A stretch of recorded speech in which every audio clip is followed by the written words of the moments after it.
நான் ரேகா பேசுது. எல்லா ரெஸ்பெக்டட் வியூவர்ஸுக்கும் என்னுடைய வணக்கம். நம்மளோட வாழ்க்கையில் நம்ம நேசிக்கிற விஷயங்கள், நம்ம கனவு காண்ற விஷயங்கள், அதை சீக்கிரமாக அட்ராக்ட் பண்ணக்கூடிய ஒரு சின்ன டெக்னிக் தான் சரண்டர் மெத்தட். ஒரு சில விஷயங்களை மட்டும்தான் வாழ்க்கையில் நம்மளால் கண்ட்ரோல் பண்ண முடியும். மற்றபடி நிறைய விஷயங்கள் நம்மளோட கண்ட்ரோல்குள்ளே இருக்காது. நம்ம எதை பற்றி வழிபடுது?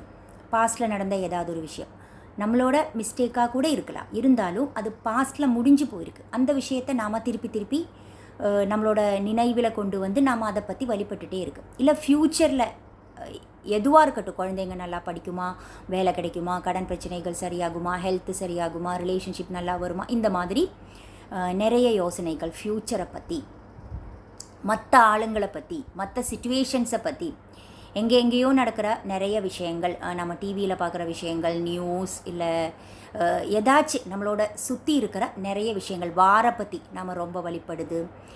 இந்த மாதிரி நம்மளால் கண்ட்ரோல் பண்ண முடியாத விஷயங்களை பற்றி தான் நாம் ரொம்ப ஜாஸ்தியாக வழிபடுது. இதுக்கு பதிலாக அந்த மாதிரி விஷயங்களை நாம் சரண்டர் பண்ணிக்கணும். இப்போ நாம் சொல்லிகிட்டே இருக்குது, ரிலேஷன்ஷிப்பில் ஏதோ ஒரு பிரச்சனை போயிட்டுருக்கு. நம்மளோட மிஸ்டேக்காக இருக்காது, ஹஸ்பண்ட் தான் பிரச்சனை, ஹஸ்பண்ட் தான் என்னை மிஸ்ட்ரீட் பண்ணுது, அவங்களோட ஃபேமிலி கூட சேர்ந்து என்னை ரொம்ப மிஸ்ட்ரீட் பண்ணுது, என்னை மதிக்கவே மாட்டேங்கிறா. இல்லை பசங்களாக இருக்கலாம், இல்லை ஆஃபீஸில் ஒரு இன்டர்னல் பொலிட்டிக்ஸ் நடந்தது, கொலீக்ஸாக இருக்கலாம், நைபர்ஸாக இருக்கலாம். அவங்க யாருமே நம்மளோட கண்ட்ரோலில் கிடையாது. அவங்க எல்லாருமே தனி உருவம், தனி கேரக்டர், தனி ஐடென்டிட்டி. அவங்கள கண்ட்ரோல் பண்ண நம்மளால் முடியாது. அதனால் இந்த சிச்சுவேஷனை ஆக்செப்ட் பண்ணிக்கோங்க.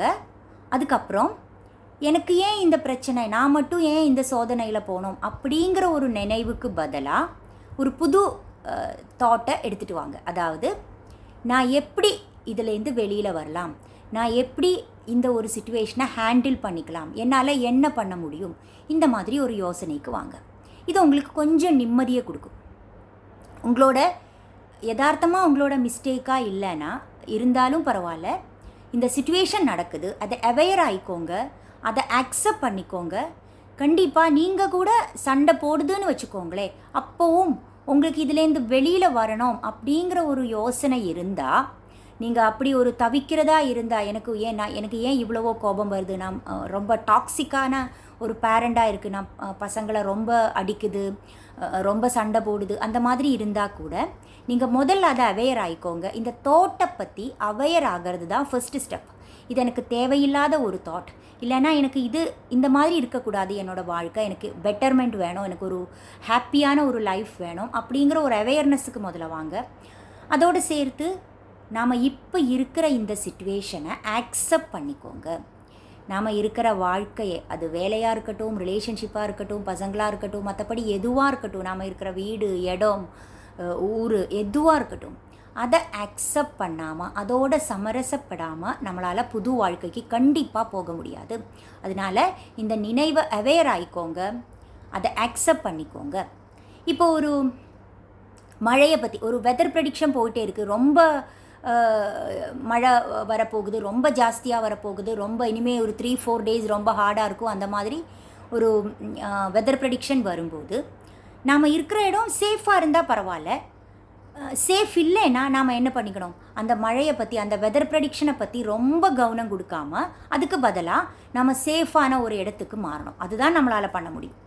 நம்ம ஒரு வேலைக்காக தேடிட்டு இருக்குது, அந்த இடத்துல ரெஃபரல் மூலமாக தான் வேலை கொடுக்குது, இல்லை எக்ஸ்பீரியன்ஸ் ஆன ஆளுங்களுக்கு தான் வேலை கொடுக்குது, எனக்கு கண்டிப்பாக கிடைக்காது அப்படிங்கிற ஒரு நினைவை விட, உங்களால் கண்ட்ரோல் பண்ண முடிஞ்ச விஷயம் எது, உங்களுடைய பர்ஃபார்மன்ஸ் பார்ட், அது மட்டும்தான் உங்களால் கண்ட்ரோல் பண்ண முடியும். அந்த டிசிஷன் அந்த கம்பெனியோடது, அதில் உங்களுக்கு எந்த ரோலும் இல்லை. அதனால் இந்த பர்ஃபார்மன்ஸ் பார்ட்டை நீங்கள் கண்ட்ரோல் பண்ணுங்கள்.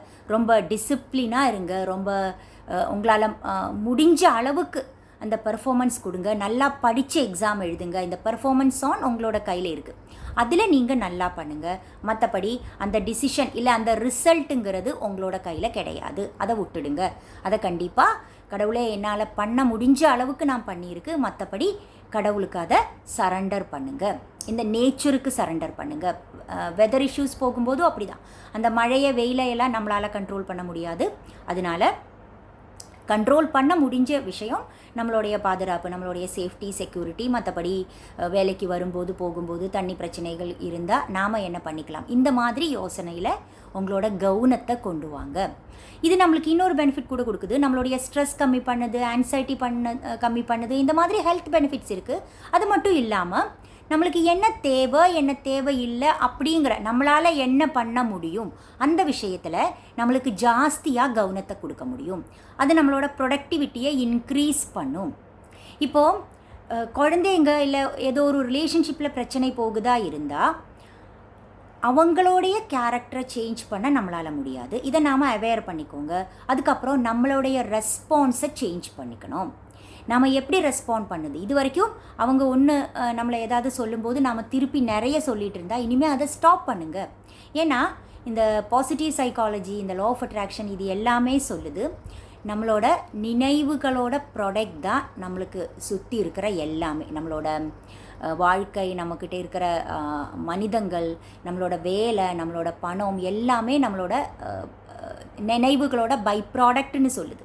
அதனால் நாம் முதல்ல நம்மளைத்தான் சேஞ்ச் பண்ணிக்கணும். இது இந்த சிச்சுவேஷனை நாம் ஆக்செப்ட் பண்ணும்போது கண்டிப்பாக நம்மளுக்கு ஒரு புது ரோடு கிடைக்கும்.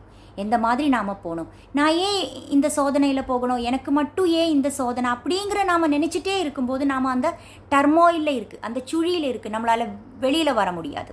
ஆனால் நான் என்ன பண்ணிக்கலாம் அப்படிங்கிற ஒரு யோசனைக்கு நாம் வரும்போது கண்டிப்பாக நம்மளுக்காக ஒரு பேத் ஓப்பன் ஆகும். அதனால் நீங்கள் அந்த ஒரு நினைவை, அந்த நெகட்டிவான ஒரு நினைவை ஒரு புது பாசிட்டிவான நினைவோட ரீப்ளேஸ் பண்ணிக்கோங்க. நம்மளால் கண்ட்ரோல் பண்ண முடியாத பர்சன்ஸ், மற்ற ஆளுங்க, மற்ற சிச்சுவேஷன்ஸ், நம்மளுடைய வெதர், நம்மளுடைய பாஸ்ட், நம்மளுடைய ஃப்யூச்சர், நம்மளுடைய பேரண்ட்ஸ், நம்மளுக்கு இருக்கிற எல்லா ரிலேஷன்ஷிப், இதில் எல்லாத்துலேயும் நம்மளுக்கு ஒரு லிமிட்டட் கண்ட்ரோல் தான் சொல்ல முடியும். அதனால் அதில் ரொம்ப கவனத்தை கொடுக்காதீங்க. உங்களுக்கு வாழ்க்கையில் என்ன தேவை, எந்த விதமாக நீங்கள் சக்ஸஸுக்கு போகலாம், உங்களுக்கு எது கிடைச்சா நீங்கள் ஹாப்பியாக இருக்கும், உங்களோட வாழ்க்கை எப்படி இருக்கணும்னு நீங்கள் கற்பனை பண்ணுது, இந்த மாதிரி விஷயங்களை திருப்ப யோசனை செய்யுங்க.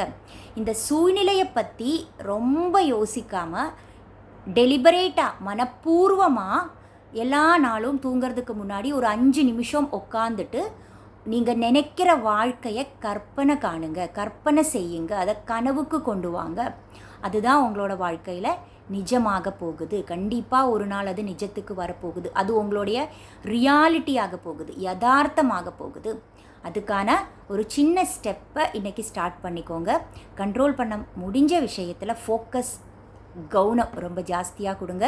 கண்ட்ரோல் பண்ண முடியாத விஷயங்களை கடவுளே, அது கடவுளுக்குன்னு சொல்லி வச்சுக்கோங்க. என்னால் பண்ண முடிஞ்ச அளவுக்கு நான் பண்ணியிருக்கு, மற்றபடி எல்லாமே உங்களோட கையில். அப்படி சொல்லும்போது நாம் நம்மளுடைய பர்ஃபார்மன்ஸில் நம்மளுக்கு நம்பிக்கை இருக்கணும், நம்மளுக்கு ஃபெய்த் இருக்கணும். அதே மாதிரி இப்போ ஒரு வேலைக்கு, ஒரு இன்டர்வியூக்கு போகும்போது நம்மளுக்கு அந்த வேலை கிடைக்கலன்னா அதை விட ஒரு நல்ல வேலை நம்மக்கிட்ட வந்து சேரும், ஏதோ ஒரு நல்லது என்னோடய வாழ்க்கையில் நடக்க போகுது அப்படிங்கிற ஒரு நம்பிக்கை எல்லா மொமெண்ட்லேயும் நம்மக்கிட்ட இருக்கணும். எல்லோரும் ட்ரை பண்ணி பாருங்கள். ஒரு புது விஷயமாக நாளைக்கு பார்க்கலாம். Thank you so much. பிடிச்சிருந்தா ஷேர் பண்ணுங்கள், சப்ஸ்கிரைப் பண்ணுங்கள், லைக் பண்ணுங்கள். தேங்க்யூ.